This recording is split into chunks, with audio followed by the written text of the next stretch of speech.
So after nearly 20 hours of flying, I'm finally here at the John F. Kennedy International Airport, New York.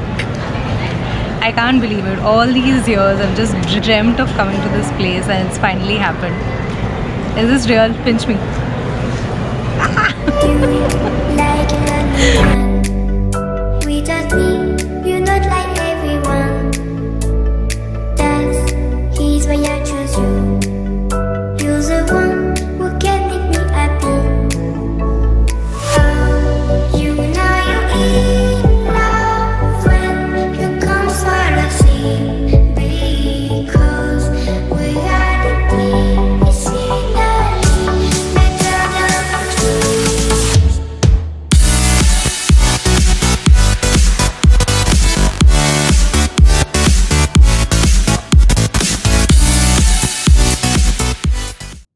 So like me, if you're coming to the US for the first time, you might want to know what exactly happens once you land, what are the formalities at immigration and customs, and what are the steps that you need to follow. So this is what I'm going to tell you in this video. So step one, as soon as you get out of the aircraft, you go into the line for immigration. There are two separate lines, one for US citizens and one for the non-US citizens, and you basically go and join this line.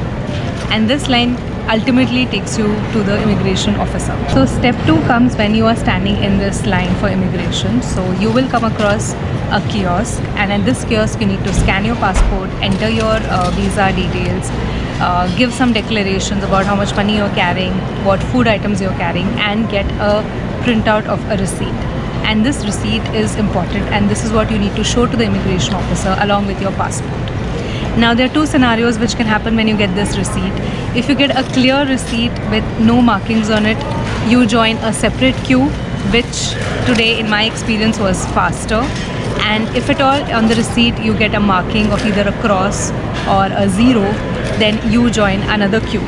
So in my case today, in the receipt that was printed out for me, there was a cross because I think my visa and my passport details were different. My visa was of my old passport, and the passport that I have now is a fresh renewed one. So this queue was much longer, and there were more people in this queue. So nothing to worry if you get a cross, because a lot of people get this, and it's something to do with your passport and visa, which will get sorted out later. So this is step 2. Once you complete this, you join back the queue and you wait till you reach the immigration officer. So once you reach the immigration officer, this is what happens. You give your passport, you give the receipt, and there are a few basic questions that are asked from you. He will ask you what is the purpose of your visit, where are you planning to stay, how many days you're planning to stay, and when you're going back. So be prepared to answer these questions. It might also be a good idea to have a printout of your tickets, or just have the tickets with you in your on your phone. One thing to keep in mind is that depending on what time you land and how many flights land along the same time, the queue at the immigration counter might be insane. So for example, today we were standing in the queue for almost 3 hours. So the queue can be as long as this. So make sure that you use the washroom, you have a water bottle with you, and that you're not too hungry. So make sure that you eat something and be prepared to stand for a longer period of time. So once you're done with immigration, the next part comes the customs and the declaration. So with regard to the food items, there are certain rules. You cannot carry some food products like fruits, fresh fruits, vegetables, dairy, meat products. So make sure that you're not carrying any of this with you, and in case you are, you need to declare that and pass through the customs. So again, customs varies. Sometimes they do check your bags, and if you're carrying food items, you need to show them what you're carrying. Sometimes they don't, like today they didn't check. So these are the basic 3 steps: getting into the immigration line, printing out your form through the kiosk, and giving a very basic interview, or rather a very basic interaction with the immigration officer. And this interaction is very chilled out. There's nothing to be scared of. Just remember the basic questions: why you're here, when are you leaving, where do you plan to stay. And they were pretty friendly with us. In fact, he was more than friendly. Today he kept telling us you can stay for 6 months if you want, why are you going back so soon, and all that. So it's a pretty chilled out interaction. As long as you have everything in order, there is nothing that you need to worry about. This is what happens once you land in the United States of America. I hope this helps you out. If you're wondering how do I get a visa to come here, and if you're planning to come as a tourist or for a short business visit, it's the B1 B2 visa.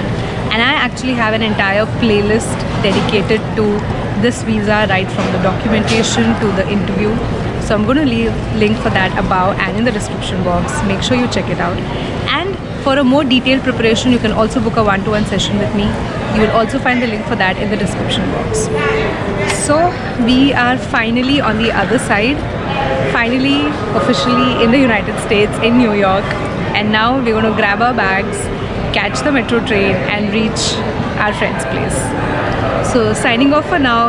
You can, and if you're wondering how to use the subway here and how to get from the airport to the city without spending hundreds of dollars, watch the next video. Signing off for now. Bye.